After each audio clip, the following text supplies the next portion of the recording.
right, it is Wednesday, November 9th. As I misspoke last week and said spring was in the air, fall is definitely in the air. We had was it a lunar eclipse, a blood red moon, and thank God the election's over, so we don't have to hear any more gosh darn commercials. And with all that and a whole lot more, here's Riggo. By the way, you did bring it up. Did all your candidates come in like a horse at the racetrack? You know what? I was so... Or you haven't even paid any attention? I was so... You probably didn't even vote. No, I did vote. Did you go to a poll yesterday and vote yesterday in person? I did. Okay. And what was stunning is, and I don't know, I guess I'm one of those low information voters. Not really, but kind of, sort of. You know, I vote right here in Tyson's area, whatever, and dumbass me, I didn't realize I only had one thing on the ballot. That was it. One thing. One thing to vote on. Jerry Connolly, the congressman, versus somebody else. That was it. Nothing else was on the ballot. Seriously? That was it. And I'm like, are they messing with me? Did you stand in line? There was no line. You were in and out of there. You mean everybody only had one? Yes. I mean, in this area. In my jurisdiction, that was the only thing on the ballot. Either that or I got a rigged ballot. To the point that it got my attention. It's like, wait a second. That's all there is? I knew that, okay, there's no governor's race, there's no this race, there's no... But there wasn't any, there wasn't any, like, should marijuana be legal? There was no other sidebars. That was on my ballot. Well, you're Maryland, so you had quite a bit. Well, we had loads. I mean, to the point where once you get past some of the major elections, then you get into judges, then you get into, county executives, right? Not executive. You get into delegates for. Hell, I didn't. You start looking and I go, I must be a real poor citizen because I don't know who the hell these people are. How would anybody know who these people are? Yeah, you really, when you have to be really tuned in, and you have to search it out, really. I mean, maybe you're driving by somebody's lawn and they say, hey, vote for Schmitty or something. I don't know. Other than that, how am I going to know? Schmitty's not shitty. That was their campaign slogan. Schmitty's not shitty? Okay, that makes sense. So you had, because Maryland, you guys had quite a bit on it. It took me longer to park than it did to go and vote for my... Well, it didn't take me long because once I got to the things that I knew, nah. I mean, I was flipping pages over going, well, I don't know anybody on this page. I don't know anybody. And then they got down to, like I said, there was a couple things on. Oh, I know one of them was if you're in a civil situation, the limit now is if it's less than $15,000, you can, if it's over $15,000, you can go and have a jury trial. Okay. Now they say, should it be moved to $25,000 for a jury trial? I had to go, no, leave it at 15. Leave it at 15. Although then I'm thinking, may come in handy. Well, I'm trying to think which way I'd go. I have sued people in the past, and of course I've been sued in the past. So I better go. I wonder if I can get my ballot back. I'm not sure which way. Yeah. I probably should have left that one blank. Are you the defendant or the... Yeah. So anyway, we got through that. You're right. And now maybe although there'll be, a couple more weeks of trying to figure out exactly what the elections mean when all the soothsayers get together and they start looking at the bones when they throw on. Oh, didn't see that coming. Okay. This morning, as you well know, we kind of got an odd morning here. I won't need a parking pass today. No validation. I don't need a validation because I was brought here by a shuttle car. My truck, remember, everybody knows by now that I got the big beefy Hunt for Chongo. It's almost like a book, really, The Hunt for Chongo. Forget about the Red October. No Hunt for Red October, the Hunt for Chongo. So anyway, I took my jalopy in for a tune-up. It's a 2005. I found that out. I knew it was a 4 or 5. I couldn't remember which one it was. I got old vehicles. And it's a lot like me, really, in a lot of ways. It's got... You look at the back end of it, and it's just like a lot of rust. Now, most of mine is internal. My truck is external, but there's a lot of corrosion in this thing. And so it really, it's almost an embarrassment to drive. But hey, what am I going to do? I get attached to things, Todd. I drive until they drop. That's my theory. Does it start up in the morning okay? Yeah, Like somewhere. Yeah, no, it fired up. I mean, it's still, that part's running. The transmission's always been kind of put it in gear and it kind of, and then you start going. So I've always been a little nervous about that. So I take it in this morning, and I told him, I said, well, I know for a fact, I mean, I change the oil every year. I do that myself. And of course, nowadays with the what do you call them? The oils that are, synthetic? Synthetic oils, you get a lot longer in between oil changes. So I do it every year. I don't drive, maybe I put 5,000 miles. I was going to say, you don't drive that truck all that much. Hardly at all. In how fact, many miles are on the truck? 90, 93, something like that. Oh, that's really good for 2004 or 5? 2005. Yeah, they asked me, said, "Oh, how many? You got over 100,000 miles, right?" I went, "No, actually, right at 90."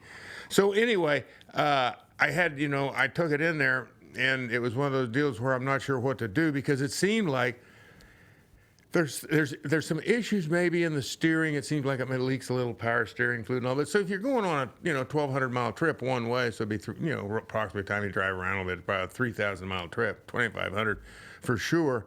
It probably makes sense something that you haven't had out on the road. Years ago, when I first started Riggo on the range, I drove it to Kansas and back. Lost the front wheel bearings on the left side. Had to have that replaced in Evansville, Indiana. Had to spend the night in one of those deals. And I didn't really want to go through that again because the worst part, I don't mind that so much. When you get all your junk, it's a pickup truck. So you got all this camping, hunting gear and all that. You feel a little vulnerable, if you're got to tow it in and leave it in a dealership, So I don't want that to happen. I thought, well, I better go and get it, looked at and maybe tuned up because as I said, I changed the oil. But the other things like spark plugs and all that stuff, it just keeps running, so I don't pay much attention to it. And so I go in today, Todd, and I told the guy, that I'm for sure I need spark plugs and wires, the high voltage cables for your spark plug. And he goes, and I asked him yesterday over the phone, I said, let me ask you, I said, what would that range, for your tune-ups? He said, well, it depends on the model, make of the car and the model and the year. And I went, well, okay. He said it could be anywhere from like $300 to $900. And I went, what? Pretty big spread. Whew. He said, well, yeah, because some of these cars have actually 2 spark plugs in each. And I thought, well, mine's an older car. Doesn't have that. 2 spark plugs, so that's like 16 spark plugs with 16 cables, right? Spark plug cable. Well, guess what? My truck does have that. So it's $900 just for spark plugs and the cables, and it's probably another $300 for the rest of the tune. So it's like a $1,200 tune-up. So I got to thinking, I said, and right away, this is the way the human mind works, at least my mind does. I go, well, hell, it starts, it runs. It's like, so. Do we really need to do that? So then they got a $24 special, not a special, it's actually $24.99. Why 99? Why not just say $25? I never have figured this out. But anyway, it's Earl Shy. Remember him, the guy from someplace? $99 paint job. Exactly. Why didn't Earl charge you $100? I don't know. A can of spray paint. 99 or something tricky. It was 99. But yeah, so anyway, this is where they do a 24-point check or something like that. I guess it's $1 for each check that they do. No, actually, $1.01. I don't know. Don't get me started. $1.05. Well, the worst is gas. When they do it by the nine, they even break down the Right. fraction part. Yeah, what's that about? I mean, because like we're 0.9, like what is squeezing it? you. 359.9. Yeah, you guys are really What good. is that? You got us, okay? There's got to be a reason for that. Yes. To bring it up. Yes. But what would it So possibly they're be? trying to squeeze another penny out of you. Well, I guess you probably got a point there. So anyway, they got that. So we got that. And that's just kind of where they look at the fluids, and I'm thinking, God damn, I can look at the fluids. I mean, I'm going to pay $25. Then they got the $200 diagnostic. So I could go with the $1,200 tune-up, which really, they're going to look at the car, so if they find something wrong with it, they'll tell you about it. But the truck runs fine. I'm going, You're talking yourself into it. no, listen. Or I can go with this $25, which is just like check the fluids, which You can or do the it. $200 diagnostic where they actually, put the jumper cables on it and all this, almost like a The physical. 2004, you were just easing into. 2005. So okay, sorry, didn't want to cheat you a year that you actually could plug it into the computer and they can run that diagnostic. I think so, yeah. So that's probably what they do. So that's what I opted for. So I'm just a couple hours, they'll let me know what the deal is. I'm kind of actually pretty nervous about this in the sense that I got a feeling my truck is untrustworthy. I don't think I should drive it. I think it's because on the way over this morning, the steering wheel, it was cold, right? It got a little cool last night, probably down around freezing in some places. And I noticed the steering wheel was kind of jigging back and forth like this as I drove it. And I thought, I don't think that's normal. I don't, it's like, and then I could hear kind of a thump. And I literally thought, God damn it, I don't even know if I'm going to make it to the delership. I thought, what are the odds of this? I called. Forget Kansas. I called to take it to the doctor, and it shoots shoots craps on me on the way over there. Would that be? I really did think for a while, and then there was this thump in it. I'm going, and I was thinking about driving this all the way to Kansas. I don't think so. So I think I'm going with my backup vehicle. I think I'm going to take another vehicle. Well, maybe, have you talked to Lisa Marie, your lovely wife, about maybe taking the Tesla out? I would never do that. What am I going to do with the Tesla out there on mud roads? I don't think so. Listen, you can put it in its auto-driving mode. You can just sit back and do some that part's heavy true. Contemplation, Riggo. When you don't even... I don't think so, Todd. And I'll tell you why. I can't. To me, that's the big snag with EVs. Is where do you go to get it charged up? And I don't want to be. It's just to me such a. I mean, you drive anywhere. There's a gas station here, gas out. I mean, it's going to take a while for this to become. You might have to plot it like Lewis and Clark and figure out your EV stations. Well, you do absolutely. 100%. And Tesla, I think, is ahead of the curve on that. Yeah. Because I think they've got a lot of, and they actually, if you're going on a trip, they'll lay it out for you. But you still, it's going to take a hell of a lot longer than just jumping and grabbing some gas and jumping, going to the bathroom. How long does it take up to recharge the car? Do you know? Well, we do it overnight, and it isn't a big beefy battery one, so I think you get about 220 miles off of a charge, and I'm guessing probably maybe 4 hours. I'm going to get. Wow. I'm thinking, but that's on a home. I think probably the chargers that they have out for consumer, or what I'm saying, commercial chargers. I got a feeling they're quite a bit quicker. Yeah, I thought it was more like a 30, 40-minute deal maybe for those That's types of probably things. Right. But I think the one we don't have patience as Americans to sit around. I'm thinking about that plotting a trip. As most people, right. I mean, 220 miles, that's not much if you... That'd be 5 stops for me. Yeah, so you'd add that on to your trip. That's different. Yeah. It would be too much. So anyway, that's where I am, getting ready for my big beefy trip. And I realize I'm down to 3 weeks. 3 weeks from today is the 30th, isn't it? It is. Deer season opens 3 weeks from today. I just went downstairs yesterday and fired up my kerosene lantern to see, make sure it was going. Last time I went out last year, I got out there. I didn't do my homework. I didn't check. I forgot the Boy Scout motto, which is be prepared. Jim Dobkins would be so angry with me. I forgot to start it before I left, so it seemed to be working fine. I got plenty of mantles and some other doodads in case something breaks down. And so now slowly I got the process of starting what the logistics of the trip, which we talked about, which is really what it's all about. So now I've got to go shoot a gun in because I realized I'm going up a caliber. I'm going up in caliber. Going to a bigger gun. I've got super old ammunition. I used to do some stuff for Winchester, and I got some ammunition that was made in the early 80s. It's 40 years old, but I've taken good care of it. So I'm assuming I got to go shoot it and make sure. The thing I'm reading now, though, as I get into that, not that anybody really cares about this, we can cut this if you'd like, is that the bullet that they made back then and the bullets they make now, it's night and day between, the old bullets. You would think chunk of lead's chunk of lead, right? No, please explain. This is fascinating. A bullet's not a bullet? It's the way the bullet is constructed. There's a bullet made by a company called Nosler, and it's been around for maybe 30 years. I'm guessing, I don't know how old they are, but there's all kinds of premium bullets out there. Because a lot of people, and nowadays it's gotten to that point where, in the old days, like 50, 60 years ago, there were very few guys that reloaded their own ammo. You go out and you take the brass, you put the powder in it, you put the primer in it, and you seat the bullet. Very few people did that. Now I think a real serious hunter, it's how many grains of powder do we put in, what weight of bullet. It's very scientific.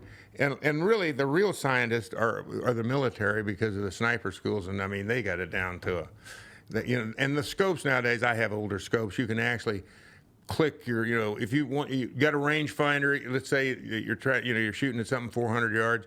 You put you feed that information you've got on your app or whatever. You feed that into your scope, and you can hold dead on. In the old days, you'd use, I guess, mil dots, which are little crosses on the crosshairs, and you can, how far up do I go to hold on with this? So it's gotten very sophisticated.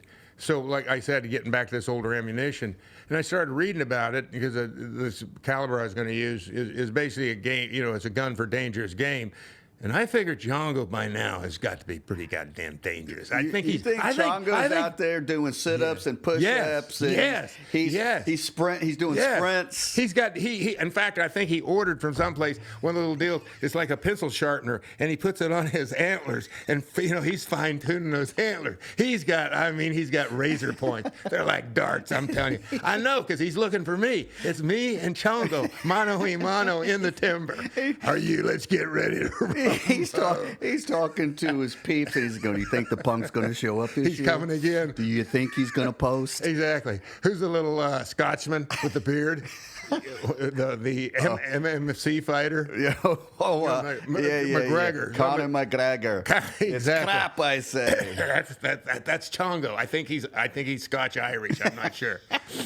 So, yeah, and I imagine by now, he's probably well over 300 pounds. That could be to my favor, though. I think Chongo underestimates me. And then again, if I was Chongo, I would underestimate me. So I can't fault him for that. So anyway, I got a lot of stuff on my plate to get ready to do. I got, you got to plan your camp.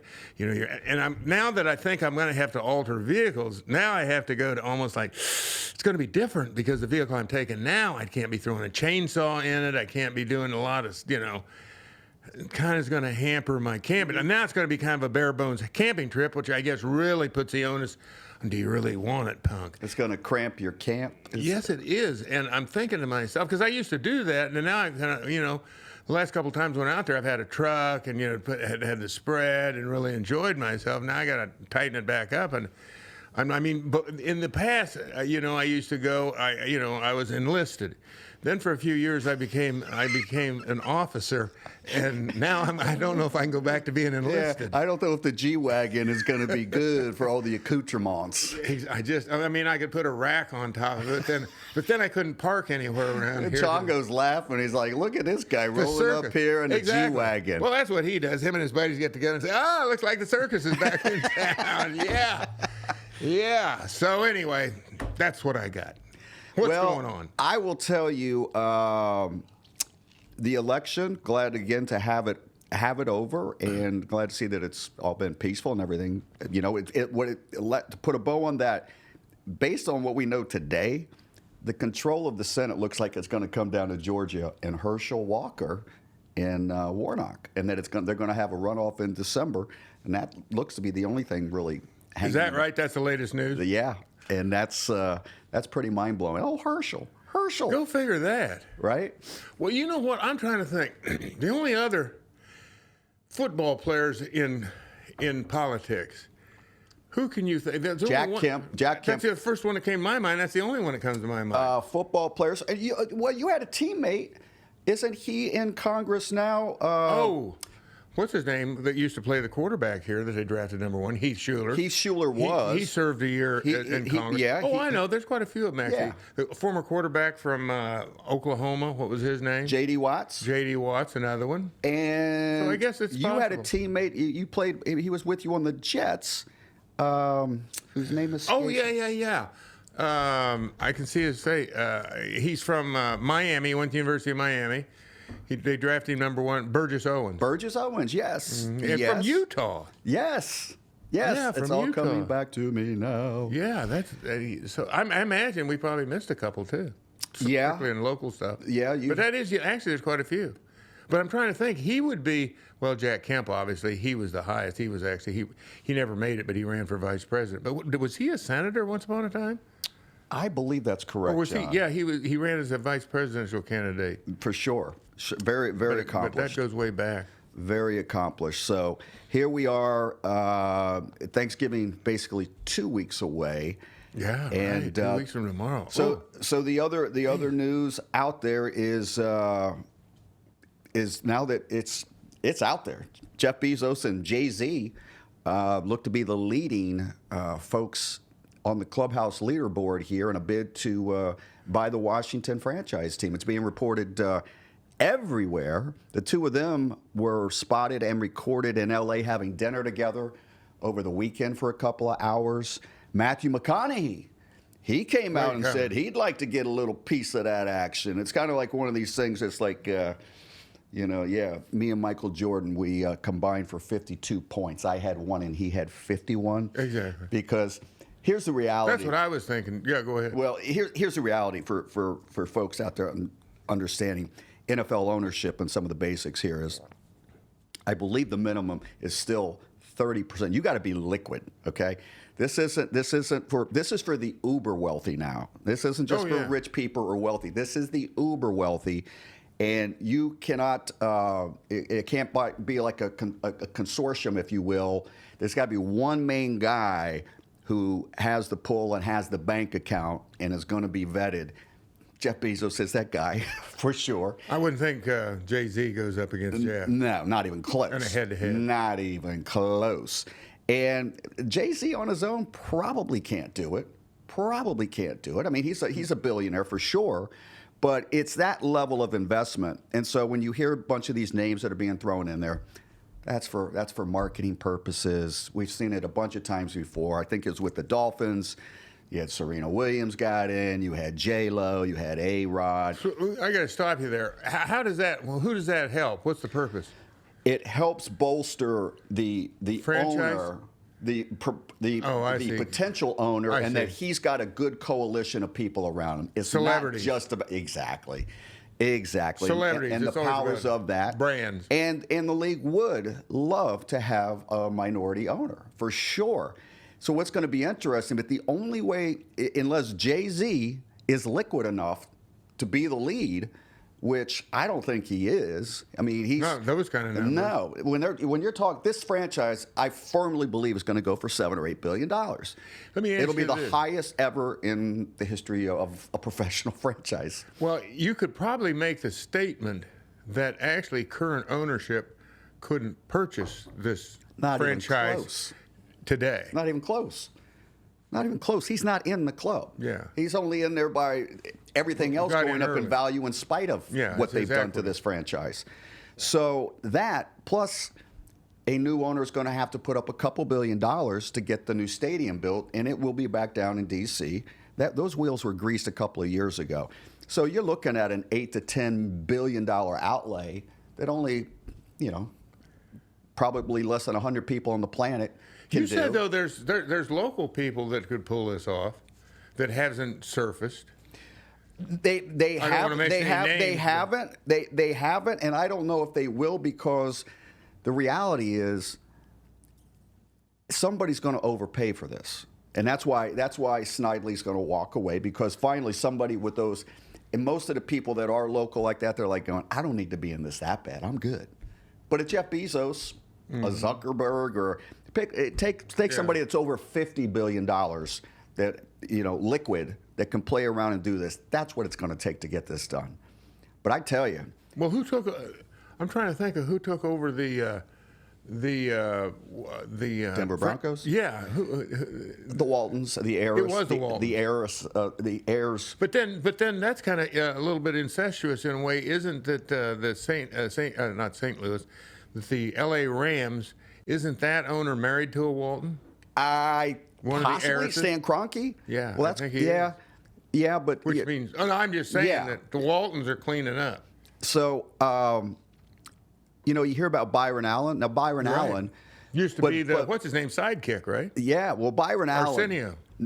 Well, they've done projects and stuff together, but Byron's a longtime broadcaster. Then he got in the ownership game and has been doing some great things, an accumulation of stations and networks, et cetera. But he doesn't have that kind of cash. He's nowhere close to that level. And again, these are wealthy people, but I'm talking about stupid, uber wealthy people that can outlay $8 to $10 billion to make this thing happen, and it's going to happen. I firmly believe so that. This you honestly believe it's a done deal. The team will be. I do. There is going to be a transaction. I do. I think the outpouring of positive press that came out of the fact that this was announced that he's going to sell, take your money and walk away, because they're highly leveraged. They got debts to pay like everybody else. So now you can pocket a couple of $1 billion and ride off into the sunset and, do whatever you want to do with the rest of your life. As they say, perhaps maybe from the fans to the current ownership to the new potential ownership, everybody wins. Right. Right? Right. Hey, you gave it happy ending. You gave it a shot. You had 22 years. I was going to say, except for the painful 23 years you had to go through. But other than that, happy ending. So we lost a couple of generations. Yeah, we'll see. We lost a couple of generations. I kind of been thinking, if that's the case, then I guess we should start somebody should start the what do you call it? Get the wheels rolling for the new name.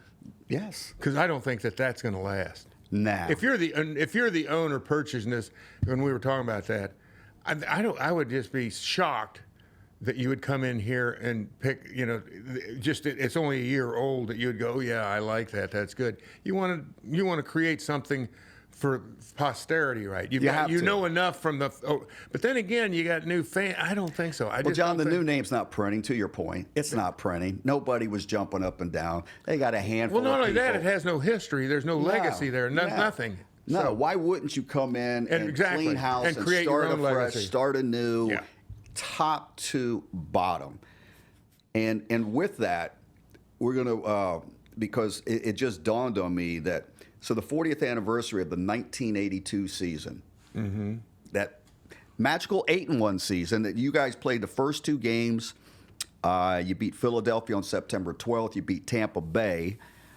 September 19th, and then this thing called the strike happened. Right. What was it, 6 weeks was a strike? From September 19th to, you didn't come back until November 21st to play a game, so yeah, just about 6 weeks. So they crammed a bunch of games in. Right, because I think the last game of the season was the team played was at the St. Louis Cardinals. It was January 2nd. Right, and then that Saturday the playoffs started. That's right. Detroit Lions. That's right. That's the other thing. You guys played, all your playoff games were on Saturdays. They were. Even the championship game? The Dallas game was a Saturday game. It was. Yeah. So that made sense, because I think we got a day to get ready to go to L.A., and we flew out to L.A., I think, on a Monday. Yeah. Any recollections of when the strike happened and what was going on in your mind as you guys were rolling, like you said, the previous year before, you guys were feeling pretty good about where you were heading. Well, that was Gibbs' rookie year as a coach. Yeah. And, you lose your first 5 games and nobody knows what's going on. You know what? To this day, I have to believe maybe, and Richie Pettibone, he may have had something to do with it. Who knows? But I got to believe Joe Bugle was instrumental in turning Joe's mind around as far as what he was going to do. And maybe Joe figured it out for himself. But when you look at those first 5 games in 1981, and the Air Coryell, Air Gibbs, whatever you want to call it, that he brought with him, it just wasn't working. And it was to me, it was so foreign that it was nothing like I'd ever been associated with. And I wasn't playing particularly well, partially because I'd laid off a year. The other part of it was, what the hell is we doing? What is this? Nobody knew. But slowly, I think Bugle talked Joe into, let's run the football. Let's, instead of all the passing and all the, the trick and all that. That would come later with the run, but it all worked off of the run, the play action, all the formation, and the formation changes and all that stuff. But I remember, when we played Philadelphia then, so we got on, if you lose your first 5, back in those days, there were 14 games, right? No, 16, I'm sorry. So you had 11 left to play. Although that was the first year, but so we ended up 8-8. So so we went 8-3. That team was improving, but we never really did know. And you got to remember too, and this I've said before, is Joe Gibbs didn't inherit a bunch of stumble bums when he came to take over this franchise. 2 years. The year prior, of course, that was the year after the 10-6 season in 1979, they went 6-10. There was a lot of talent on that team. But nobody really pieced it together that talent was there from a team in 79 who very easily could have been in the Super Bowl. That, it had things going just a smidge differently. But I remember playing in Philadelphia, and I've said this many times. I don't know if I've said it on this podcast, but that was the game, the season opener, when Philly had been in the Super Bowl 2 years prior, and we're at the Vet, an opening game. And I think that Theismann throws like an 80-yard touchdown pass to Charlie Brown to tie the score. I always thought that was the winning score, but it wasn't. And I think we won that game in overtime off a Mark Mosley field goal. Is that the way it went? You are correct. 37-34 in overtime. I don't Steel remember trap. that. I don't. Well, no, but that's only because it's been. I thought when Charlie Brown scored that touchdown, I was on the sidelines, and I remember thinking to myself, hey, you know what? And I think everybody did. It's like lightning in a bottle. We caught it. We captured it. We go down to Tampa Bay, another team that had been in the playoffs, in a monsoon down there, and we ran the hell out of the ball. It's about all you could really do. It was, I mean, literally, as they say, it was raining sheets. It was just basically like a water main that opened up. And, we ended up beating Tampa Bay. So we knocked off 2 playoff teams, bang, bang, right off the seat. And then, which probably, on the one hand, I guess it didn't hurt, but it wasn't it had been nice to keep playing the strike. But that was a legitimate team. I mean, it had legitimate talent, and it only got better. And a lot of it had to do with Bobby Beathard and the draft picks he had made. He brought in, some guys one guy that made it to the Hall of Fame, another guy that should be in the Hall of Fame. And you had a couple more that were, top tier. I still feel like they should be in the Hall of Fame, but that's me, and I'm, it's like, well, I don't know, because Oakland, I think, once upon a time, they had from their center out, right? Jim Otto, you had Gene Upshaw, and then you had Art Shell. Yeah, there's 3 of those guys. So yeah. Anyway, so when you guys went on strike, so I remember the informal workouts at some of the high schools or junior high schools. Reston is over in Reston. Reston and Herndon area. But I don't recall seeing you at any of those. I went to the first one. You did? I went, this is a joke. What am I doing here? What are you going to do? Throw the pass. They're going to run passes like I was part of the passing game. It's like, What did you say, guys, I'll meet you at the Ice House Cafe over in Herndon? Yes, basically. No, I said I'll be back when everybody comes back. And when we get paid? And I went deer hunting for the. Did you? Yeah, I did. That's where I kind of taught myself to deer hunt. And you notice, Chongo, I said taught myself to deer hunt. Chongo, the wheels of justice grind slow, but Chongo, they grind fine. I'm coming for you. All right, Riggo. Well, we'll get back into the anniversary. We'll relive the remaining part. You guys came back November 21st and took on the New York Giants at Giants Stadium. And we thumped their butts up there. You did. You thumped your butts. And on the current football team situation, John, after last week's loss against Kirk Cousins' return and they took him down to the wire, though, They did. And he's like, how you like that? Did he do it again after oh the game? my gosh. Seriously? Oh. Was he all fired up? John, you have not. Wait till you saw. So the fans that are watching and tuning in this podcast, I am sure, because you could not escape it here in the last 48 hours. Kirk he's giving them the business. He's how you like me now. There's a video of him on the team plane wearing glasses, colored glasses, and he's got a bunch of chains from his teammates. His shirt off, and he's dancing and trying to rap. Kirk, how you like me now? You like that? You like that, Riggo? I'm not even kidding you. It's been the biggest meme in the last 48 hours, to the point that Adam Schefter, what were you thinking? Adam Schefter on Monday Night Football, they go to him, and he's dressed as Kirk Cousins, shirtless and chains and glasses, and trying to imitate Kirk Cousins. Man, it's really embarrassing. I would think even Kirk was embarrassing, but then that's a whole other thing. Oh, yeah. The teammates are going bananas. They like seeing their guy in the action. Kirk is living it. They've only lost one game. I think they're 6 or 7-1. It's about time. Yeah, it is. I've got a cousin who lives and dies Viking football. Not that I talk to him very often, but I know he hadn't been happy about what's been going on since Kirk. Well, he's well over $200 million in earnings. He's probably close to $300 million, and this guy always comes up short. And you're right, they took him to the wire, and they were okay. They've only lost one game. If he does not take them, I think, at least to the championship game, they're going to be still. Kirk always comes up small in the big games. You know, to be doing that though, shirtless with all what? In other words, a lot of people on the team have got what, gold chains? Is that what we're talking about? Gold and silver chains. So they all put them on him, and he's doing his thing. I can't wait to show you. I'm going to get Riggo's reaction and tape it, and we'll play. Well, I've already got it because I can see it in my mind's eye, but I'm trying to figure out, do they still give you alcohol on a plane? They don't. You'd almost have to be, messed up to do that, wouldn't you? I don't know. Or maybe you're messed up. You're just messed up. I mean, for me, I could see myself doing something like that, but I'd have to be messed up. But now I just realized that a lot of people think, yeah, he's messed up. Not that, he got really messed up. Well, like you say, he is messed up. It's all entertainment, baby. It's all entertainment. I don't want to be the pot calling the kettle black. I better reel that back in. Reel it back in. Well, all right. Well, the football team, they play. Their only action is on Monday Night Football this year at Philadelphia. This week. What do you think the line is? +3. 11. Well, I saw it when it first came out. I thought it was a +3. No, Philadelphia favored by 11.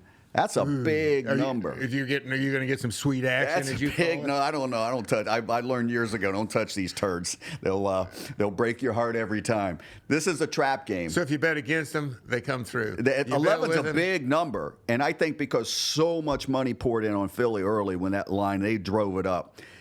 So Washington's 4-5, Philly's 8-1.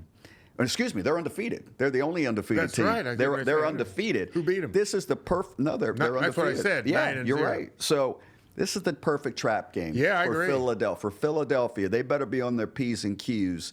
So in the latest playoff percentage chances, Washington has a 7% chance based on the current scenarios because the Giants and the Cowboys have only lost 2 games each. So we shall see. It's Monday Night Football. I was going to ask the Eagles and the line, you said they came out and it was a lot of money that went on the Eagles right off the bat. Yeah, whatever it opened at, and I did not see what it opened at, maybe 7, 8, or 9 or something, but it's up to 11 now. So a lot of money, people are like, they're going to kick their ass. Well, and that's where it's the same. My original thought was the same thing, and the same thing actually with Minnesota. Minnesota rolled in here and was lucky to get out of here with a victory when it's all said and done. But that was only 3. But that was only 3 points, I believe. That was only a 3-point spread. That was where the +3 came from. It's kind of interesting because they'd only lost 1 game. Right. But I'm wondering myself, like you said, has Philly had any games where they've just pretty much throttled everybody they played? Is that kind of? Yeah, they've had a couple of tough games, but I tell you, they look solid across the board, offense, defense. A lot of people think that they're puppets, that they're not as strong and when they play some of the better teams. So we'll see. It's going to make Philly, Dallas, and Giants and some of these remaining games. It's going to be fun to watch. And then I'm trying to think in the actual some of the other standings in the NFC, which is where the wild cards come from. There's a bunch of teams that. Oh yeah. When I say a bunch, and there's another, isn't there another division that you have some teams? Is it where Seattle and L.A. and San Francisco? So you got Seattle is 6-3. What's wild is that West 49ers are 4-4. All right. There's a lot of mediocrity out there once again. The surprises are Dolphins at 6-3. The Bills, they're 6-2. They're solid. Chiefs are 6-2. Then you got to go. Titans are 5-3. Ravens 6-3. Patriots 5-4 in the hunt. And Jets. Jets. Jets. Probably the biggest surprise. They've of the only season. lost 2, right? 6-3. They're 6-3. 6-3. So they've got to be the biggest surprise. I'll tell you, the biggest surprise got to be Green Bay. Woo! They are so done. They've lost what, 5 in a row or 6 in a row? It's in that neighborhood. You talk about done. You talk about done. And the guys that came up, and they had a couple of serious injuries this past week. Then they had a bunch of guys that, the hamstring, not feeling it's getting a little tight. The arm. Let me tell you something. That's who you keep an eye on and bet against because they're done. That season is over. They are folding up the tent. And also your Indianapolis Colts. They are done. Yeah, they fired, what's his name, this week, right? They fired the coach. Fired Frank Reich. Exactly. They sure did. So, anyways, That's our NFL roundup. That's our NFL roundup. And here on Wednesday, November 9th, is Riggo. He's going to get going with his packing and his accoutrements. T-minus 3 weeks. 3 weeks. I'll be leaving within 3 weeks. I'm planning on leaving on Sunday, the 30, 29, 28. I guess it would be, the 27th? Maybe 28th or 27th. We would be remiss. Lost a great teammate. Yes. And one of your guys this past week in big old number 65, Dave Butz. What a great picture here. Why don't you explain who's in this picture and what this is all about? Well, these are like, you have charter members in the 5 o'clock club, which are all across the front row. Stretch Williams, of course, yours truly, John Jenkins, Bill Lamb, these guys. Of course, Jake, Joe Jacoby, Ed Allen, and Bruno, and of course you got Russ Grimm and then Kenny Huff on the end. Kenny was a latecomer, I think. He wasn't an original member, but those all are the charter members of the 5 o'clock club. And these gentlemen, John, they were like equipment managers and field, took care of the field and stuff. Exactly. So these 1, 2, 3, and 4. Now, the habits, as a rule, and I can't remember because Bruno didn't come, Dave, didn't come on a regular basis, but it seemed like he would come on Saturday after the Saturday practice, and he would walk in, and of course Jake and Grimy didn't come on Saturday either, but Dave would. It was like they took turns. Of course, I was there every day. Even on the off days, I was there. But he would come in, and basically it was like he'd take a beer, and it was like most people do a shot.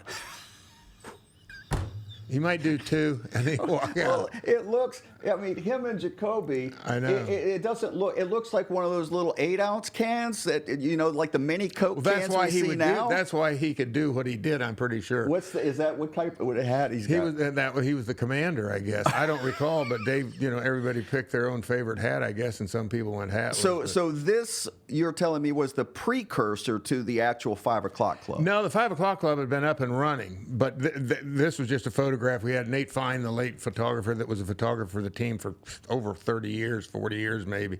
He happened to take this outside this is the old park out there in Chantilly. Oh, yeah. So Riggo's got a cigar working. Yeah, and a keg. And you are guarding the keg. But I'm trying to figure out where'd that keg come from. And it looks like a pony keg. That can't be a real Well, keg. Budweiser, I think you guys had a pretty good deal with the Budweiser distributor. And that was the guy down there with the mustache on the end with the camo coat on. He was the guy that was tied in tight with the Budweiser distributor. And I would be willing to bet he still is. Oh, grimy. And so that was a sad thing to find out. And I got to tell you, I hadn't spoken with David for quite a while. But I did. We texted back in, I guess it was January, the last time, and I mean, I was completely caught flat-footed, based, that he just, passed away so suddenly. But this is what happens nowadays. Another example of that, and I feel like we should offer our condolences not only to the Dave Butz family, but also to the Joe Gibbs family, because his son Coy died at 49 years old. This past weekend, I think Sunday, he passed away sometime in his sleep. Saturday night into Sunday morning the past weekend. Truly tragic out in Phoenix, as his son, Ty Gibbs, had just won a race Saturday night. And I don't know what to say either, John, other than sorry, Coach Gibbs and his family. And that's a tough putt. It is. And, not to mention that his brother had passed away, Joe Gibbs' oldest son, passed away, 2 or 3 years ago, JD, at 8, both of them at age 49. Yeah. I read that. It's so sad, really. Anyway, I guess I hate to end everything on a sad note, but that's the way we're going to have to do it, and this is Riggo out.